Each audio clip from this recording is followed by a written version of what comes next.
Hey guys, let me know if everything works. I think it should, but always good to know. Don, remember when you said consolidating above 32k would be bullish, so crap market, we are fine. I will talk about it in a bit. We'll talk about it.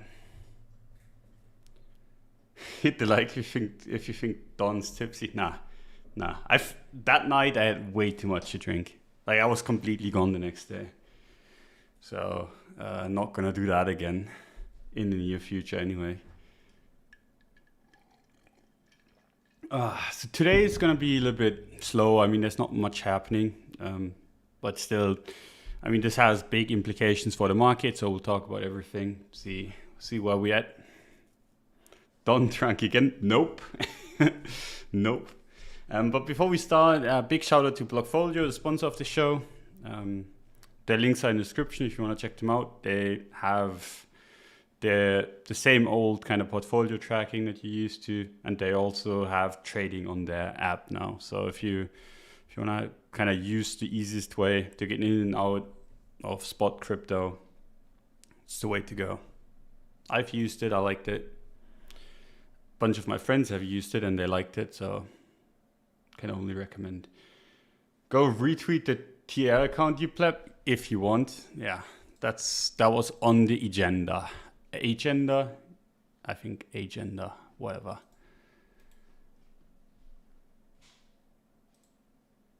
Okay.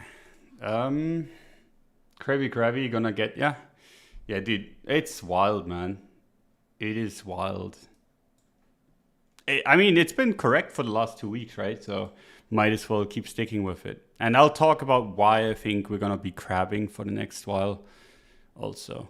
So high time frame wise, I mean, the monthly looks kind of shitty if you have log off. If you turn log on, I mean, that's completely fine, right? We talked about this like literally at this monthly close, where it's like, yeah, now we've had one red candle and that's fine. But like, this looks like it could use like 3, and we're now on the second one into the third one. I could see still like 3 red candles, even if this is bullish and just straight up continues like this, right?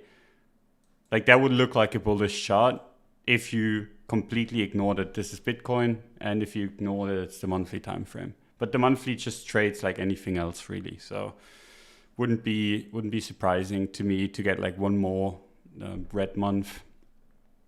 And I mean, if it's the top, I mean, then we'll see more red months than just one. But yeah, monthly time frame, not much to kind of use. The nearest support is 14k there, and that's too far away to talk about. I don't want to entertain that just yet. For me, the weekly is much more important. And on the weekly time frame, we're in an area of support, right? This is area of support. But I usually like, whenever support is hit, right, I want that support, the upper boundary to hold if it's really bullish, right? And that wasn't the case in here.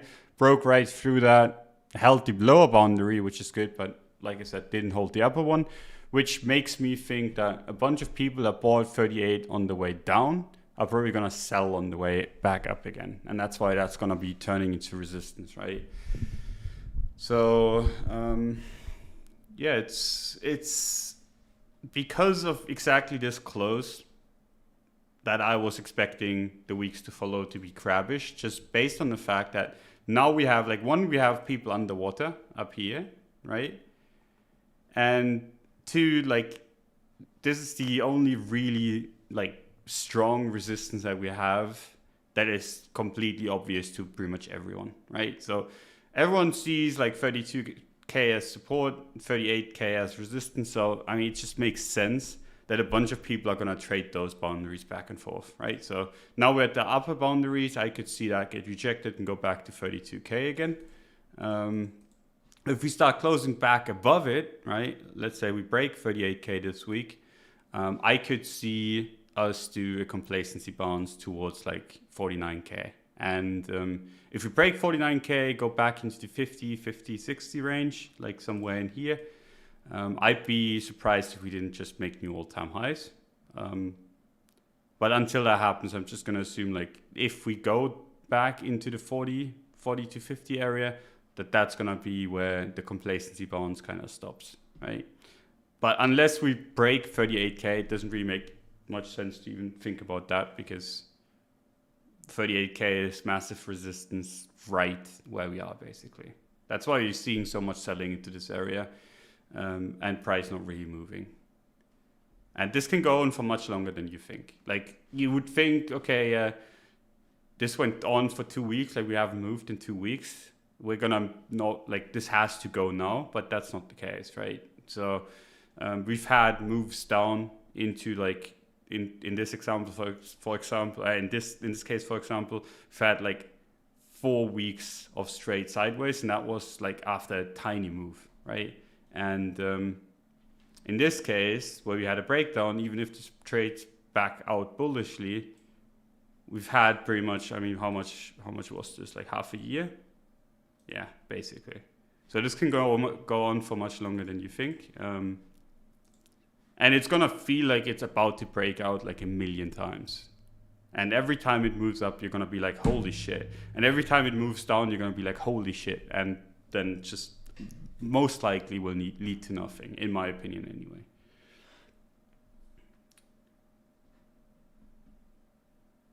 But I mean, that's kind of how I look at this thing anyway. And the good thing is, like, we've been chilling for a while, right? Caught this down move pretty nicely, as in de-risked before it happened. And whenever you're in that position, you can just kind of trade in a position of strength, right? If you didn't and it broke down, now you kind of left to wonder, okay, is this the bottom? Is this just, because oftentimes when you have like a move down, right, you go sideways, you have a second leg coming, right? So this could easily do like a second leg, maybe even close back above like 32K. But yeah, in that case, like if you're exiting into weakness, or if you're kind of waiting for weakness, it's really, really hard to trade, because you're gonna be wondering where the fuck you are, what the market is gonna do all the time. Whereas when you kind of get a nice exit or a nice entry for that matter, it's gonna be much more chill, because you can actually kind of just wait for the market to show you where it wants to go. And you can't do that if you're just chilling, waiting for it to be super weak, right? Okay. Jesus Christ, it's so hot in Germany. Broke wrist and been passed out for 3 days. What's going on? I mean, nothing's changed market-wise. Feel better soon, wrist-wise.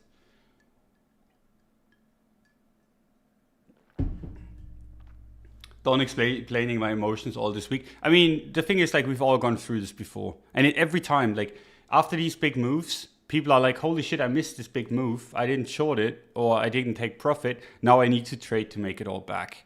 And how this trades afterward is always kind of a choppy price action that tries to, or like, it looks like it tries to pretty much fuck everyone over that is trying to make it all back. And the reason for that is just that we have a bunch of people now revenge trading, and they're going to get wicked out left and right. And it's just how it is. Do you have any Bitcoin position at this time? Nope.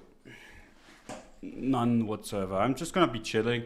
I bought like the lows a couple times, and that was pretty nice. And that's the funny part, right? Like, look at this. Like, I bought into this wick during the crash, basically, and got a pretty good average, and then immediately sold back in here. So, like, this movement, right, is already like 1 billion times bigger than whatever we've had afterwards, right? It's just how these things work, right? You get like one big movement to start it all off, and then you're gonna most of the time you're gonna range between like where that wick ended and where the bounce, the immediate follow-up bounce kind of stopped. And then you have like your range there. And there's better ways to make your range, but this is just like how to kind of look at it from, okay, you're looking at the market, first glance kind of thing, and then you have your range in there. And then at some point it's either going to break up or going to break down, right? And the fact that I got this and got a pretty nice exit into the 42s, allows me to be just completely chill. Because even if this goes back to 42, I'd be more than happy to just, I mean, if it looks bullish at that point, to buy back what I sold from the first bounce anyway.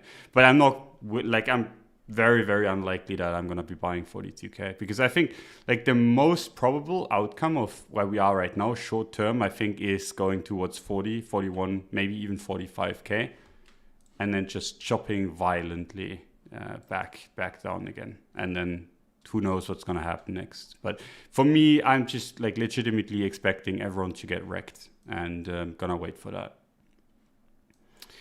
And then I'm going to be buying when the market, like on the higher time frame, starts turning bullish, or when it completely wipes out, right? And a complete wipeout, where would that take us, right?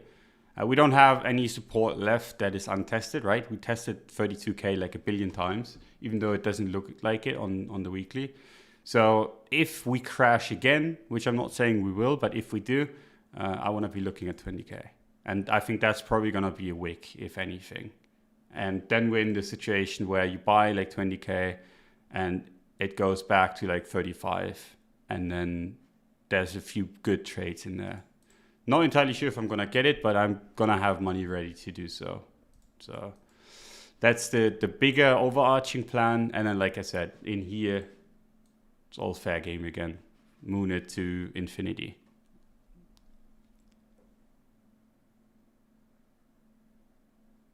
I think we have fake outs and rug pulls in our future in the next couple of weeks. Yeah, I think so too. We're probably going to get like fake range breakouts and all that kind of stuff. And yeah, but it all depends on you, right? I mean, if you're looking at this like unbiased, completely unbiased, you're going to look at this like as in head and shoulders developing. If it wasn't Bitcoin and we didn't love Bitcoin, I mean, we'd all be saying, okay, this is most likely going to go down, right? It's Bitcoin, so we're all a little bit biased.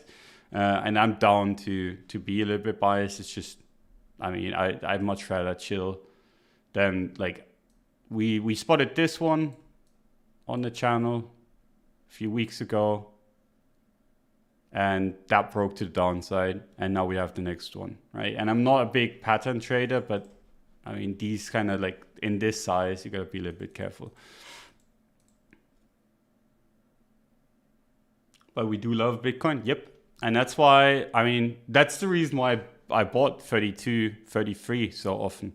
Because, I mean, if I didn't, I'd expect this to go to fucking zero looking like this. And then I wouldn't be touching it, right? So short term, I think there's good chances that we're going to move up a little. Midterm, I think there's a good chance we return back to 32K. And that's Bitcoin in a nutshell.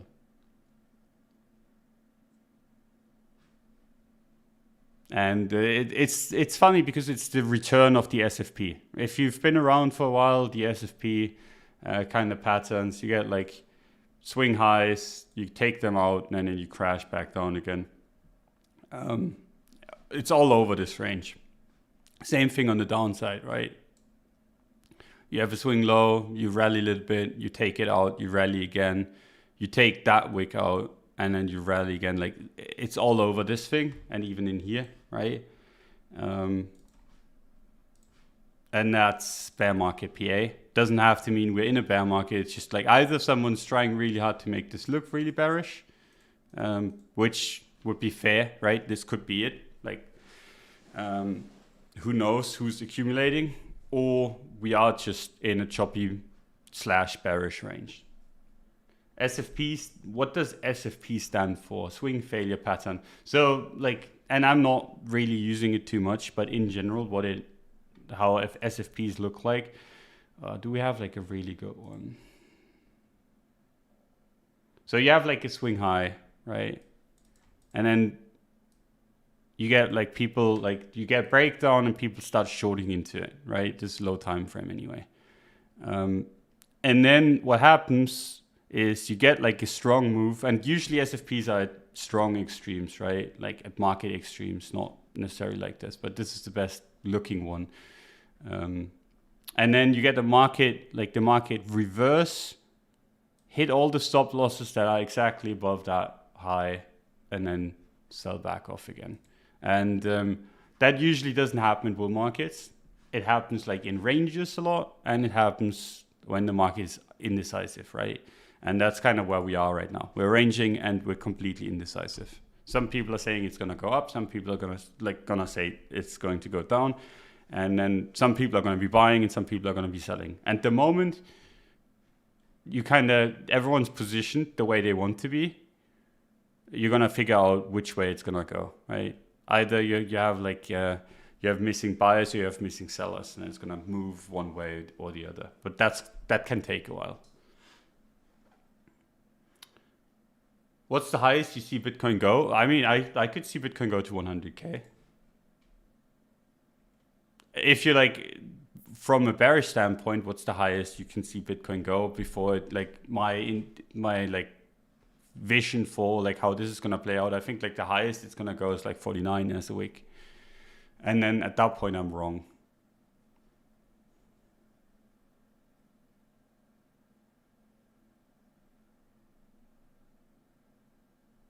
So you talked about being ready for 20K. Any reason to not have buy orders open now, just in case?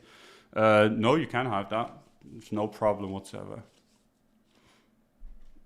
I mean, I had buy orders from 38 to like down before the crash, basically, and got filled into the crash. So, I mean, you can do whatever.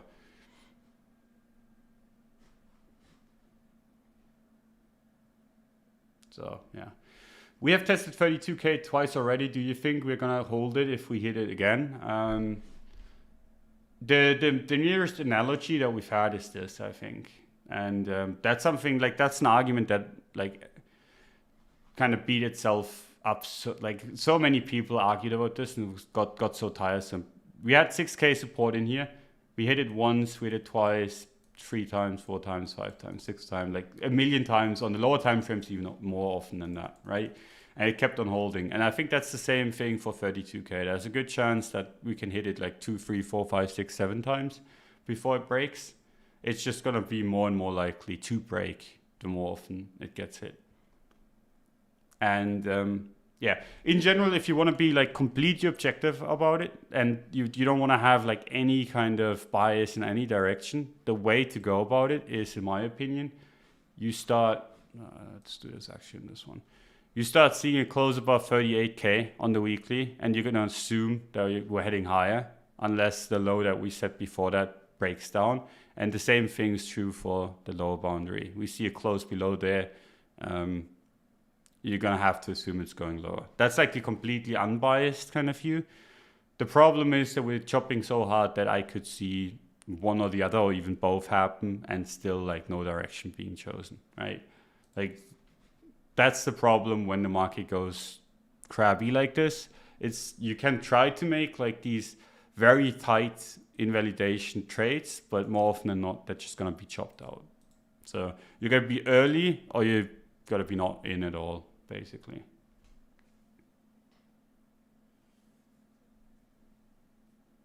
So, yeah. Okay, so I think that's enough for Bitcoin. People are probably getting bored. So we can look at some of the altcoins. Most of them look completely boring, besides like a handful. One of the better looking ones is ETH. I've said like if you want to be shorting something, it's probably gonna be Bitcoin for the last 2 months instead of ETH, just because the Bitcoin setup is that much clearer, and I still think that's the case. You look at ETH BTC, it's not a bearish chart at all. So if you're bearish something or if you want to hedge something, like I understand the long ETH short Bitcoin move more than I understand the reverse, right? Because I've seen a bunch of people like kind of try to hedge their Bitcoin long away with an ETH short. It's a little bit scary. The only way that is gonna work is if the entire market collapses.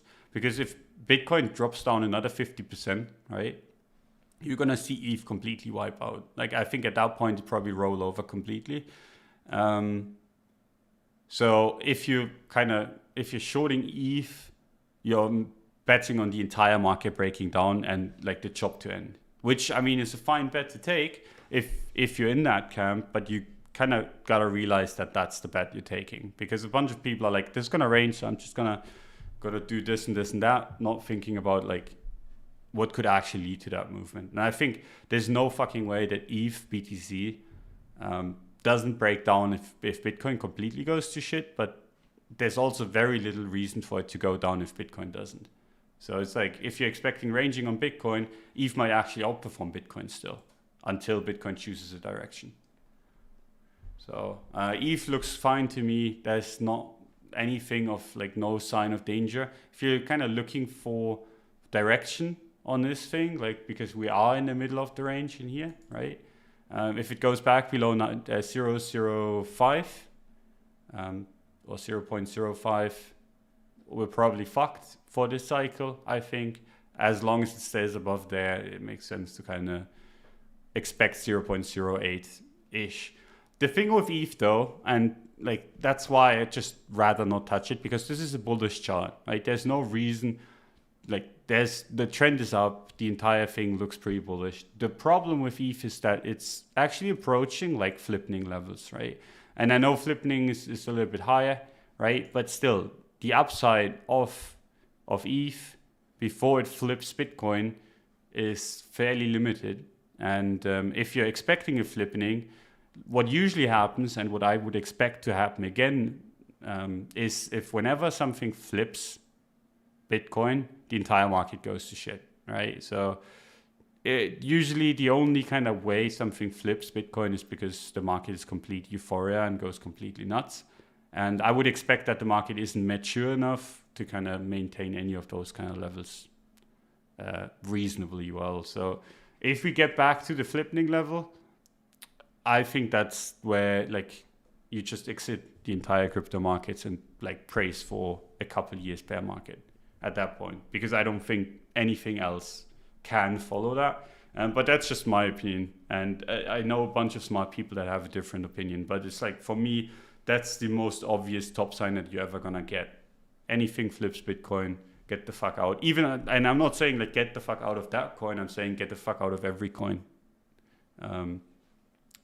So that's the upside on ETH, right? And that's not that much. So it's like there's limited upside on it, in my view anyway. If you're like a ETH bull, fanatic ETH bull, be my guest. It's not like I'm saying you can't like trade it on the long side just because I can't. I'm just saying this is my opinion, right? And my opinion is that there's a limit on how much this or how high this can go.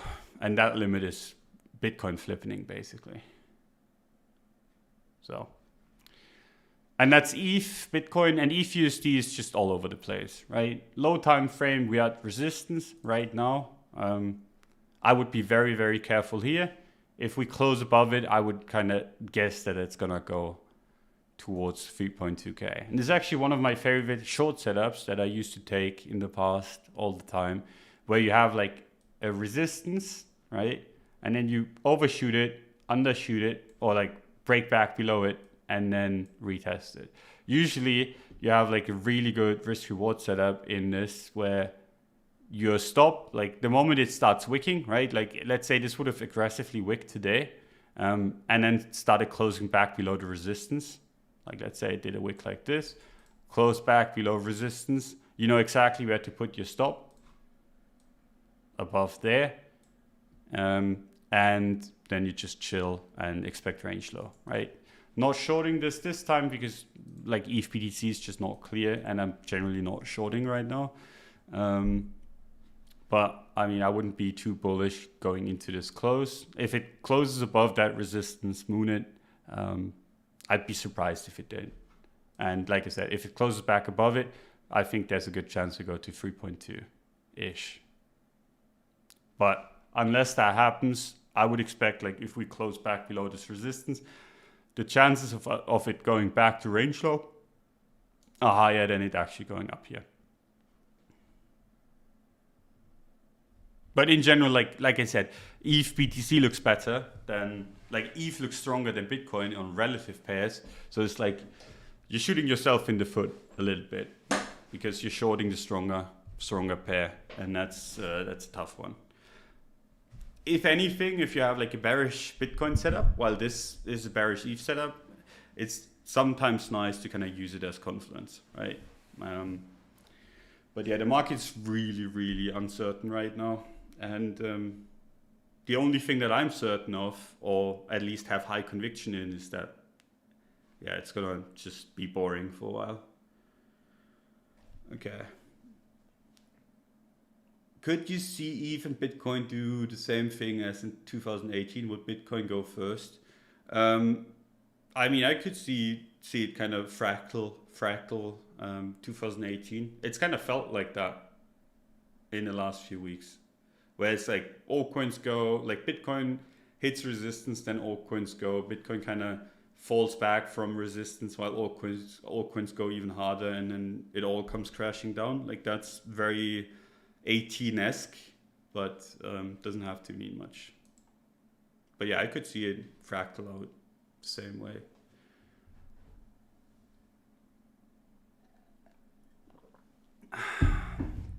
Don, what percent of your portfolio is dedicated to long-term swing trades versus short-term trades?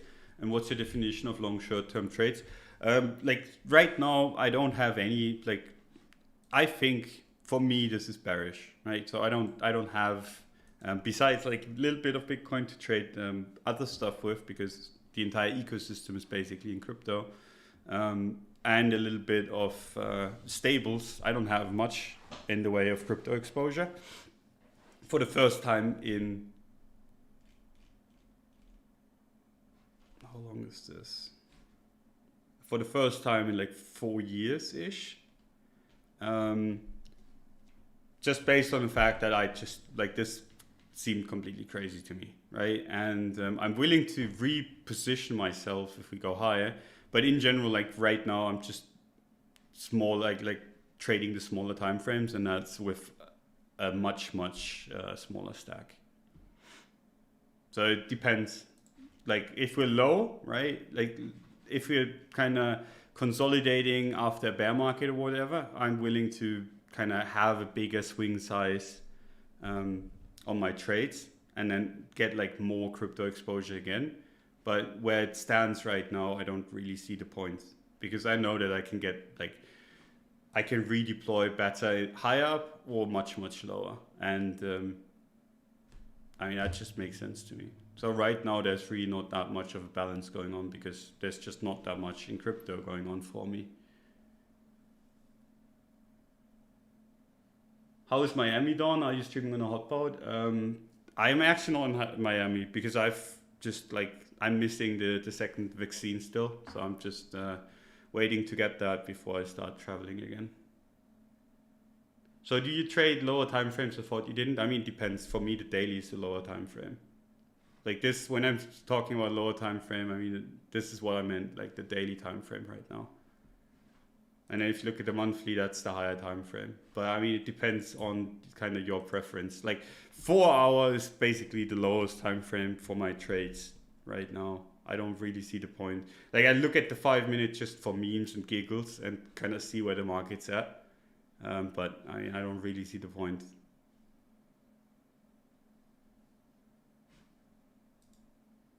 Like look at the 4 hour, look at the daily, look at the weekly. If you have to look at the monthly, I mean, that's what I like to do, but right now that's really not giving you much.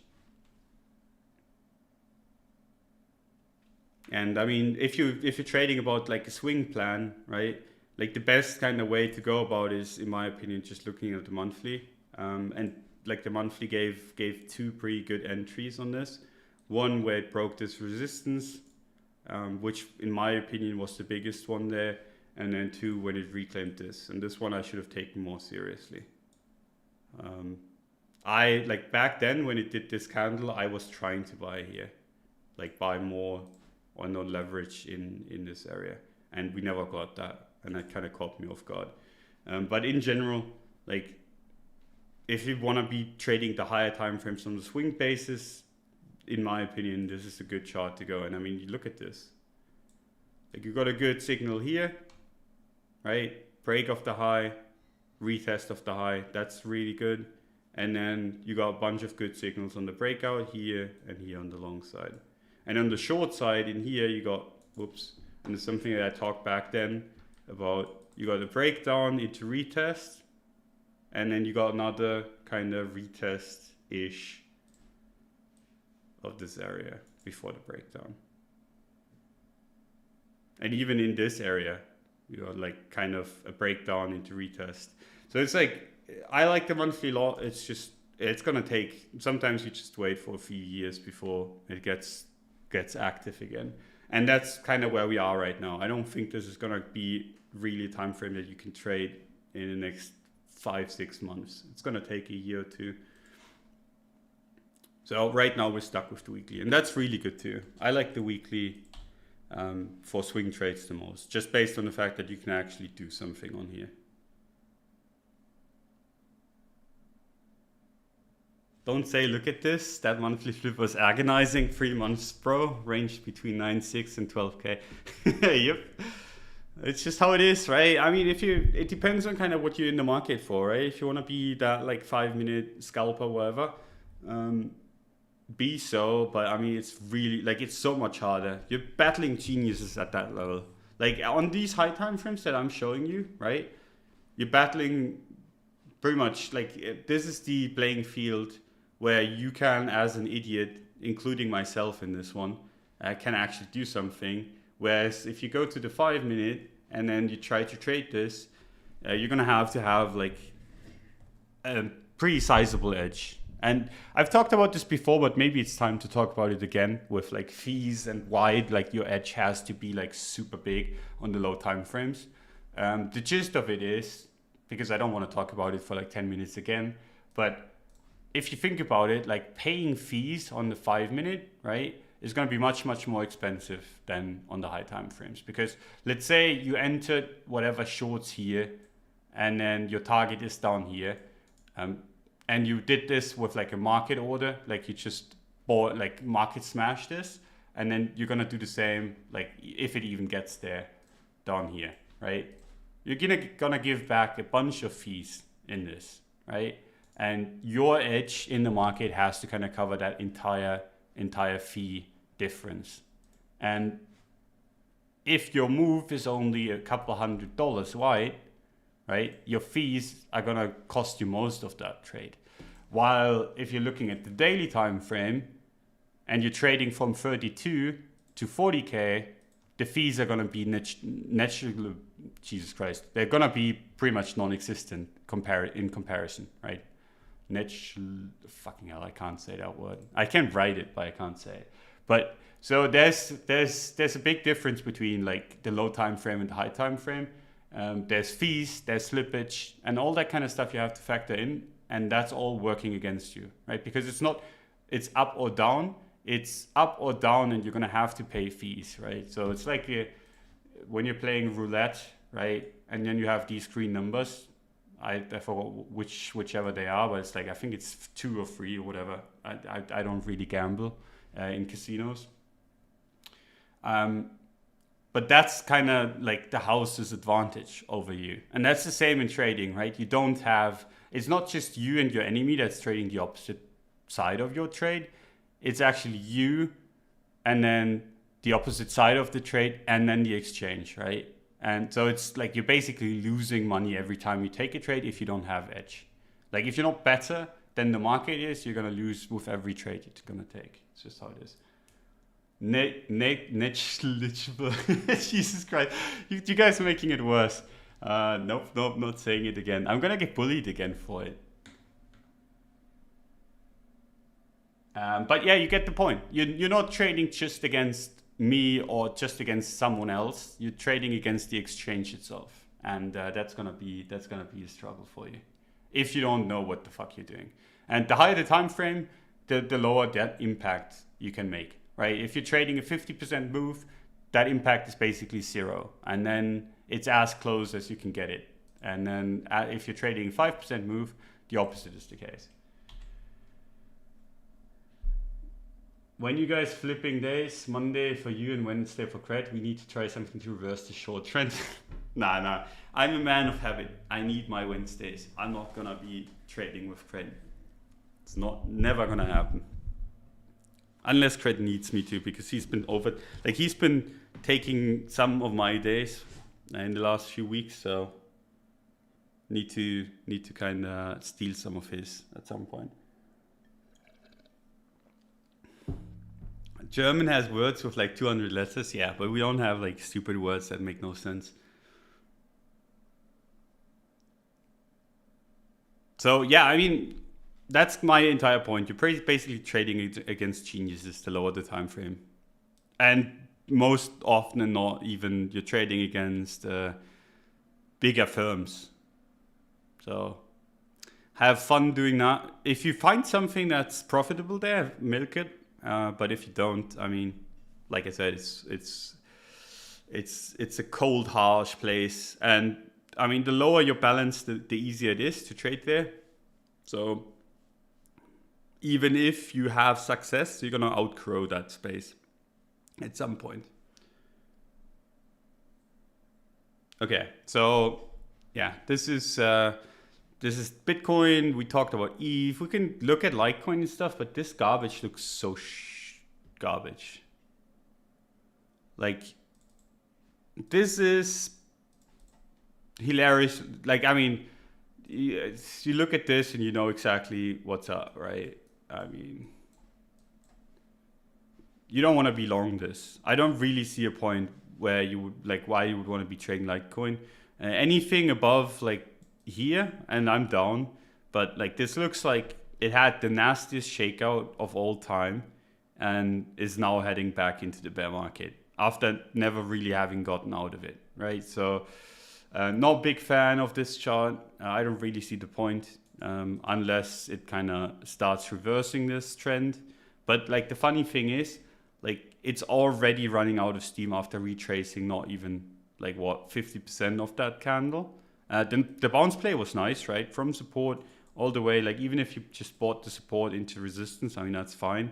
But anything like close to 0.0055 ish like this, I think is just gonna get sold into. And the good thing is, like, if that assessment is wrong, we'll know in like 12% or whatever.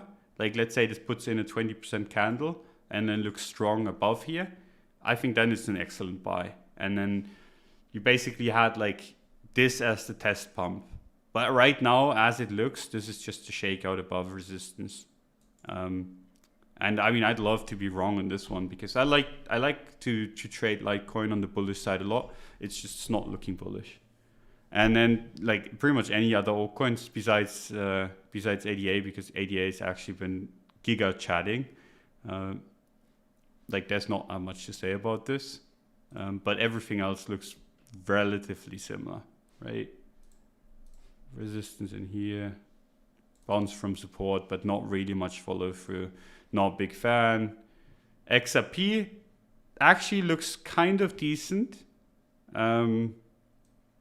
It's actually one of the like majors that I would consider buying the most, as much as I hate XRP, because, and I mean, depending on how this weekly closes, right? Because I mean, if we close this week red, I mean, it just looks like a bearish retest, right? But in general, this doesn't look too terrible, just based on the fact that we had this massive shakeout to the downside, and then reversed that entirely and are now sitting on top of support. Like that's not the worst looking chart in the world. And if I had to like pick one between Litecoin, Bitcoin Cash, and XRP, I would take XRP. But I mean they're definitely better pairs to trade in general. But yeah.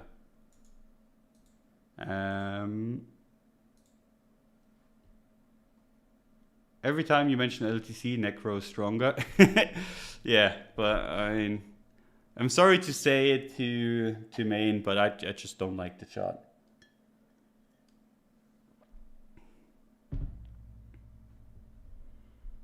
So does Cred eat duck? I mean, that's just, I bet he does. I didn't ask him to, like whether he does, but I bet he does. So yeah, we looked at these. I mean, EOS, same story. EOS actually been bouncing stronger than the other ones, but it's still like this is rough and this is really hard to trade. But this one is also looking better than the other ones, looking a little bit worse in XRP. But I mean, if I had to like rank these, I would say ETH's best looking one by far, and then you have XRP, and then you have EOS from the majors anyway. TRX, I haven't even looked at. it's actually not looking like that's basically on the same level as XRP.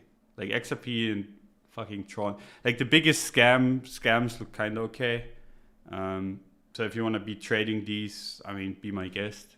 I could see like trying to long this in here and then getting stopped out if it rolls over and starts closing below there into this resistance, right? So if you caught this low, I mean, that's at least a risk-defined setup, even though, like, in general, I hate when you get these massive impulses to the downside and then the week after, or even the 2 weeks after, just do something like this. And that's basically what TRX did.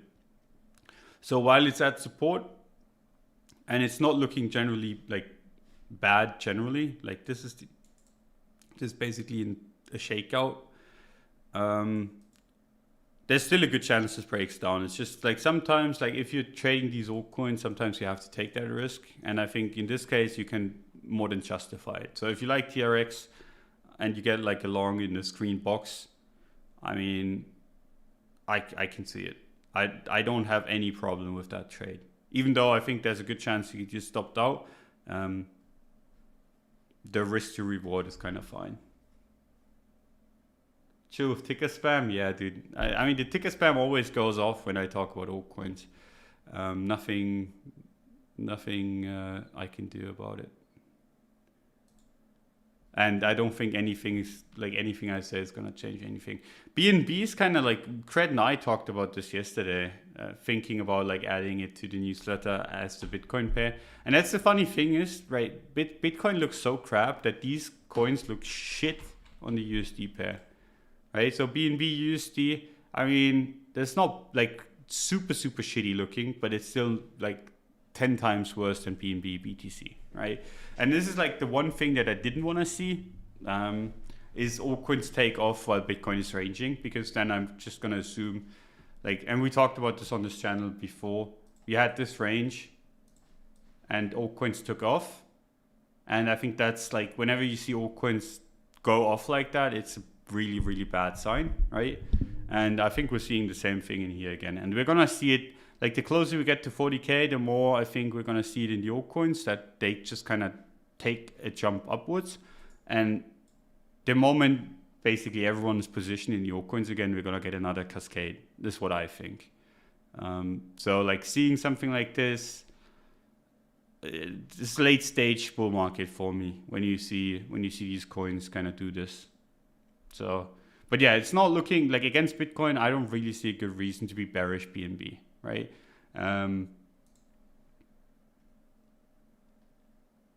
this is strong recovery too, in comparison to the altcoins that we talked about, right? If you remember TRX, where you had like this big candle to the downside and just something like this, basically. What you have here is much more impressive, right? So BNB, strong recovery. I hate to see it because I don't want to see like this just be another Bitcoin distribution range, because that's just going to pull back the altcoins with it too. But I mean, that's the hand that we're dealt, right? And if you want to be trading altcoins, trade the ones that look strong, and then get the fuck out of the way when you see Bitcoin in danger, basically.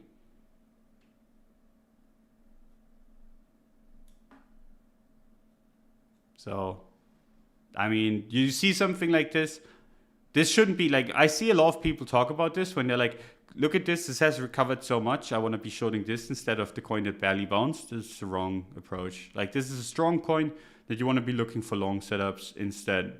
And then you want to be shorting the weak coins. It's just how this market goes.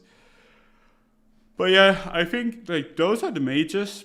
Everything else just kind of looks garbage or like whatever to me, like choppy. And even if these go up based on where Bitcoin is, like the higher these go up, the lower Bitcoin will fall, right? So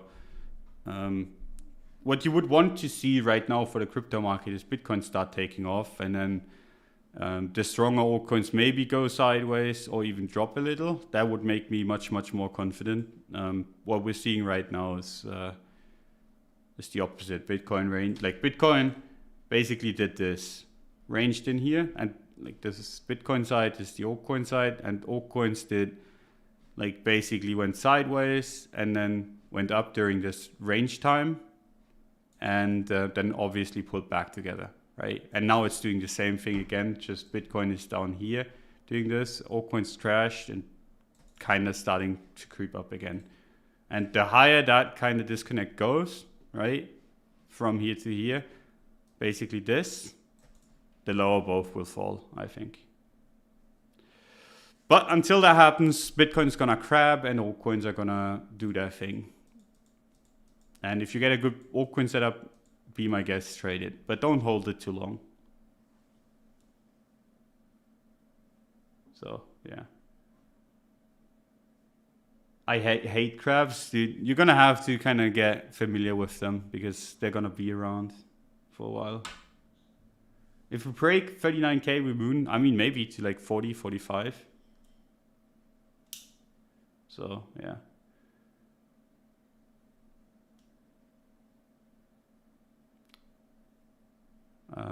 Someone said something about liking the video. I mean, I subscribe to that fact. I like it. Like it if you like it. And if you don't, I mean, is there even still a dislike button? I don't think I've ever disliked the YouTube video, but I mean, I think they talked about like deleting it, but I have no idea. But yeah, if there's still a dislike button, I mean, if you have to, kind of hurt a duck. Fucking animal cruelty, but if you have to, I mean, I get it. Who's your money on in Dubai fights? Who's fighting again? Does anyone have a list? And I can tell you.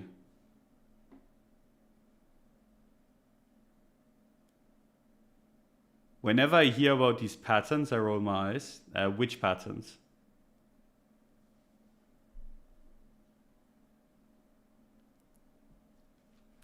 Okay. But yeah, all of these, it's just like whatever. Like this is super choppy.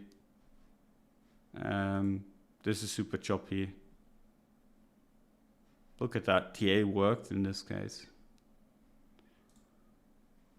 VeChain has been hilarious. Like a bunch of people are trading this with leverage, it seems, because I mean, this wiped out completely and then bounced really strongly. I was actually trying to get some of this, just based on the fact that like I've been saying I want to be buying this pullback in here, but didn't quite reach. You don't see some good news being dropped at the conference in Miami? I mean, what kind of good news do you expect? I think it's, if anything, it's going to be a sell the news event because some people are, for some reason, thinking there's going to be good news. But like, what do you expect are people going to say like at a party conference that is actually good news? Like, I mean, I'm curious. I mean, might be something that I'm not kind of considering. So hit me up. I just don't see it.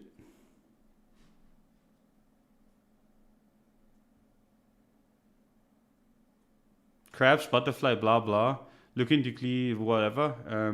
Yeah, it's all garbage. All garbage, in my opinion. Like, if you're looking for, like, there's a bunch in here. I mean, this is actually just... Did they remove those? Or where are they? Like, there used to be a bunch somewhere in here. I don't even actually look at all of this garbage anymore because I just don't need it. But like all of these patterns that like people are trying to be way too fancy. Like if you draw something like this garbage on your chart, I mean, God help you. Like there's a bunch of stuff in here that, I mean, no one should ever use. Actually, most of it, really. You don't need any of this, in my opinion. If it helps you, whatever. If you find an edge, I mean, I doubt it. Like if you're drawing these fib spirals and whatever, I mean, I think you've just lost it. But I mean, is that a solar system? What the fuck? Yeah, there's some weird shit in there. But yeah, what's there? What else is there to talk about? I mean, I'm so bored. I'm even entertaining the thought of looking at lower time frames. And there's only been one support that I've drawn out, and it's actually been holding. But yeah, if I had to make a low time frame map, right, kind of in this area, where it's like you're gonna get selling in here, and the moment it starts flipping, I think there could be a squeeze towards like the higher end, so kind of somewhere in here, right? So 42k. But if you get rejected here, I mean, you're gonna see this get go. And this market right now legitimately is only trading to fuck you over, right? So you should be expecting like either, like if you have a stop up here, very likely to get wrecked. If you have a stop below here, very likely to get wrecked, right? That's just kind of the market that we're trading in right now. So if you have a stop anywhere in those two areas, I mean, you're going to be next, in my opinion anyway. Yeah. But then again, like if you have a good setup and you're fine with taking that loss, good luck. For me, there's basically 50-50 which stops we go for next, right? And the most kind of attractive ones would be up here. Basically taking these out and then taking these out. And then maybe heading lower and taking these out. So it's just kind of like when you look at this market and you know everyone's kind of like this market is out to get you and you have like these stops, you're going to be a little bit more on, either you're going to be more on the defensive side or even more on the aggressive side, right? Just you see like a low get hit or like a few stops get rammed and you just position yourself immediately. Like if you're waiting for confirmation on any of this on the low time frames, you're probably going to get wrecked. And one of the kind of things that I've been hearing a lot lately from funds and stuff is that they're just going to be waiting for confirmation. I think they're going to get wrecked too. Like a bunch of times I've been hearing we're just waiting for confirmation above 40k so we can redeploy. No rush, blah, blah, blah, right? But if you want to be redeploying at 40k in this area, right? What I think is going to happen, you're going to be buying the top from the degens that bought the bottom basically. And then it's going to reverse on you and you're probably going to be puking the bottom again from like to the same degens that buy the bottom again. So, I mean, do with that what you must. I mean, I could be wrong. I'm not trading any of this. For me, like the obvious trades are these kind of wicks, and I've done like 3 of them basically. Like I've done all 3 of these wicks. Anything beyond that point, I'm just not interested. With all the inflation, I think it's wrong to look for shorts. You look at this, right? And we've had this kind of rally. Whatever, I will just use this.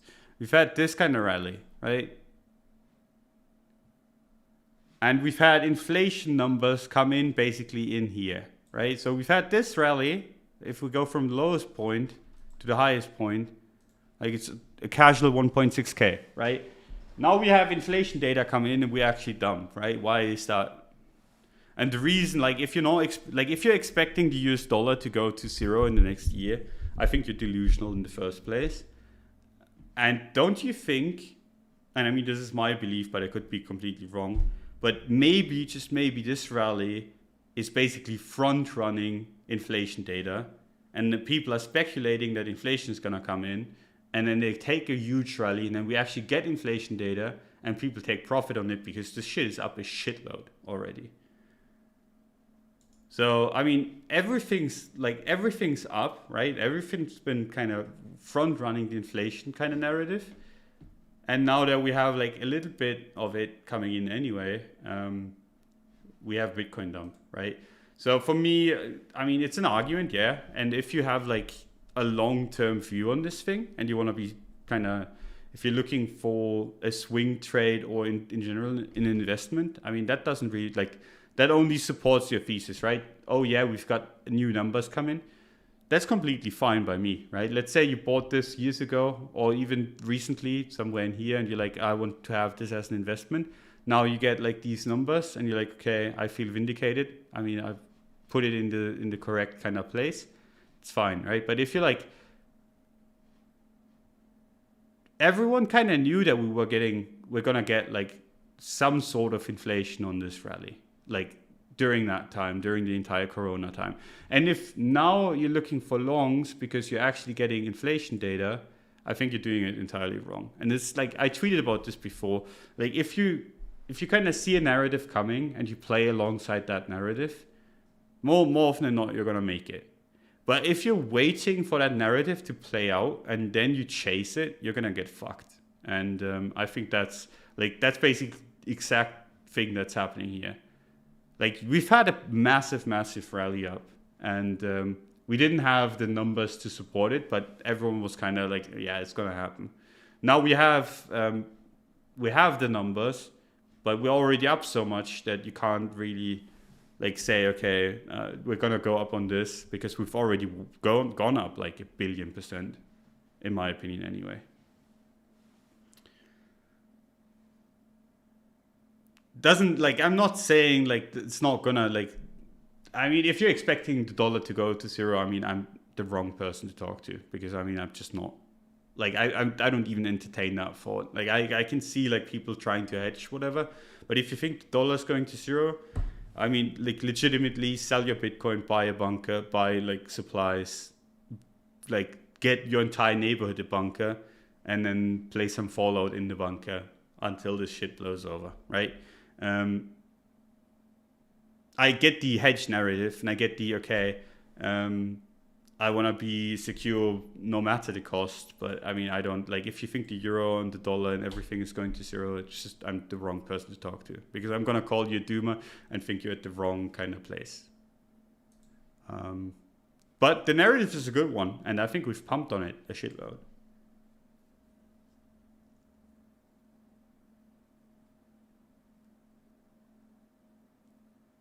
So, are you gonna flip the duck, change the mind yet? Nah, I'm not gonna.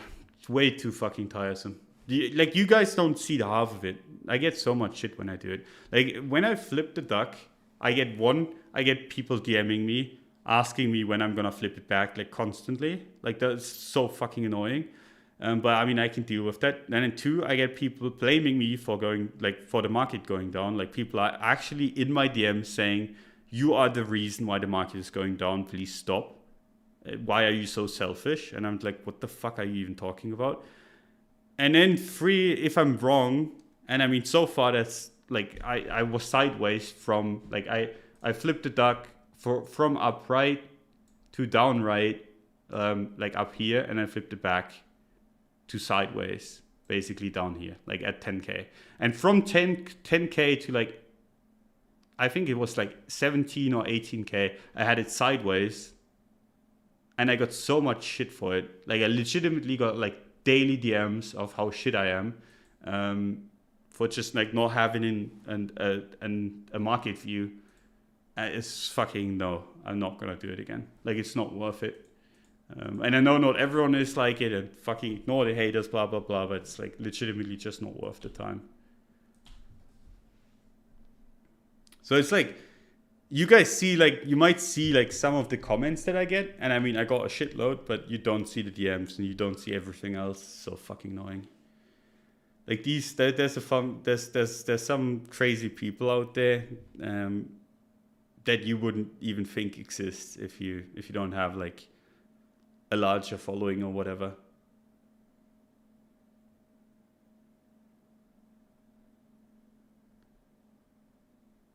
I think it's your fault when my DoorDash order is wrong, so that's not going to save you, Duck. Shit.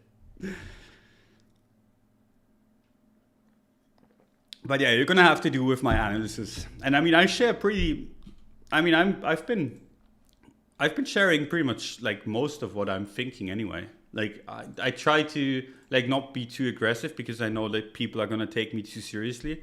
And the thing is, like, I can change my mind on this really fast, right? I see something that I think is bullish, I'm gonna be bullish the next day, right? Or I see something that makes me really bearish, I'm gonna be super bearish. And the problem with crypto is that you can shout super cycle to people, and then the next day it goes down 50%, and then what? You look like a fucking idiot, right? And you might even be like shouting super cycle in 60K, or like you might have even started shouting it in here. And I mean, that's the case for Suzu, for example. He's been like mega bullish the entire way up. Then he's been mega bullish in here too. And he gets shitload of shit for this move. Even though like the first time he's been bullish was basically into this drop. And then you're like, like, why are people not sharing more? It's because like you're always gonna get shit no matter what you do. And the kind of memory of everyone in this space is very, very short. But yeah, for me, kind of like everything like that, this market can change real fast. And if you're not kind of prepared to take that on, right? Like, let's say a country comes out tomorrow and is like, okay, we're bullish crypto, we want to work with this, whatever. This would pump back to 60K in no time at all, right? And if you're not prepared for that, I mean, either just buy some and just put it away and hold it forever, or actively trade it.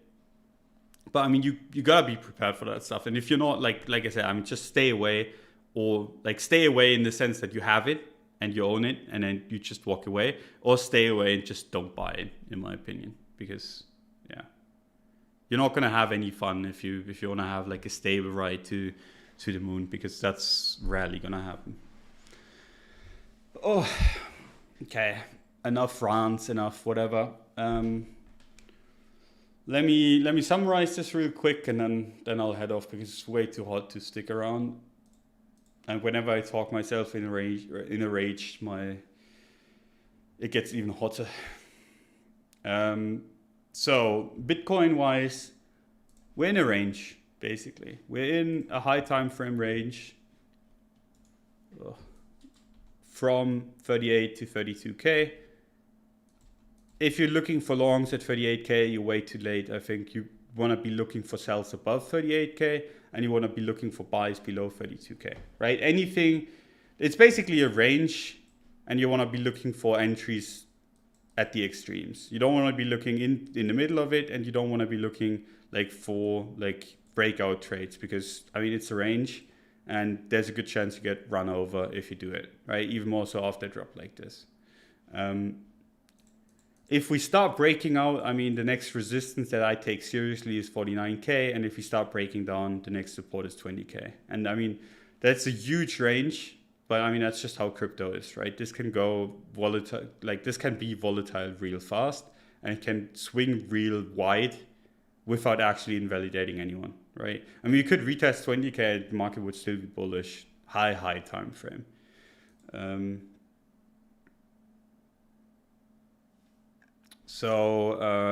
Yeah, I just read Fred's comment and that threw me off for a second. But yeah, that's Bitcoin. And on the ETH front, I think you're just better off trading Bitcoin.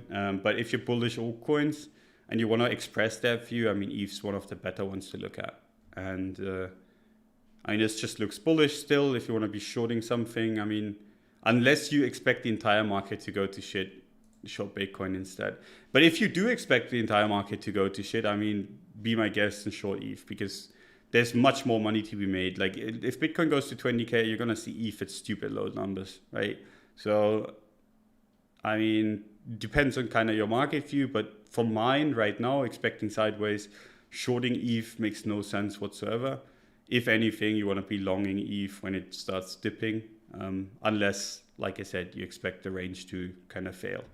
Because the moment it does fail, ETH's going to break.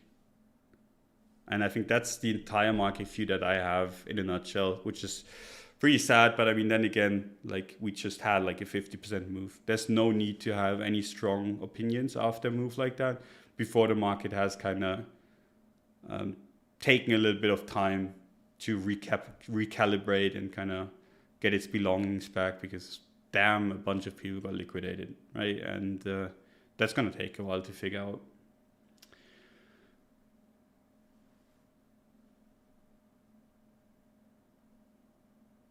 So yeah, that's it. Before I end the stream, big shout out to Blockfolio for sponsoring the show. They make this happen, because I mean, I couldn't be asked to sit here in this kind of heat without them paying for it. So I really appreciate their support, and I mean, I hope you guys do too. Their links are in the description if you want to check them out. If not, that's completely fine too. Yeah, like I said at the beginning of the stream, they still do everything that they used to do and more. And more is, you can trade there basically. And you don't have to trade, like you can invest there too. So yeah, check it out if you want to. If not, fine too. And appreciate you guys for coming by. And we'll see each other on Friday. Bye bye.